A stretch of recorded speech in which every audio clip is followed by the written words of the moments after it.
Good afternoon friend, সবাই কেমন আছো? আমি খুব ভালো আছি। গতকাল জামাই ষষ্ঠী গেছে, তো জামাই ষষ্ঠী উপলক্ষে গতকাল আমাদের লুচি, আলুর দম, মিষ্টি, দই এগুলো খাওয়া হয়েছে। তো আজকে স্পেশালি হচ্ছে জামাই ষষ্ঠী খাওয়া দাওয়া। আর তার আগে বলি, দেবশ্রী সমাজদার সুইট ব্লগ চ্যানেলে তোমাদের সবাইকে সুস্বাগতম। তো আজকে আমি রান্না করেছি কয়েকটা পদ, তো তোমাদের সাথে শেয়ার করি কী কী রান্না করলাম। ভাত,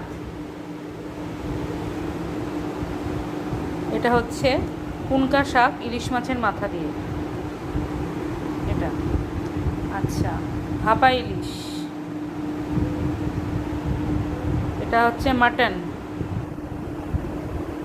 মানে বাংলা পাঁঠার ঝোল যা বলবো এটাই। আর তার সাথে হচ্ছে ভাজা মশলা দিয়ে আমড়ার চাটনি। তো আপাতত এই চারটেই রান্না করতে পেরেছি, যে ভাত, ইলিশ মাছ ভাপা, শাক ইলিশ মাছের মাথা দিয়ে, আর মাটন আর চাটনি। তোমাদের কার কি বাড়িতে কি রান্না হলো জামাই ষষ্ঠী উপলক্ষে, সেগুলো আমাকে বলো, কমেন্টে জানিও। আমাদের বাড়িতে আপাতত এইটুকুই আয়োজন হয়েছে। সবাই খুব ভালো থেকো। Tata, bye bye.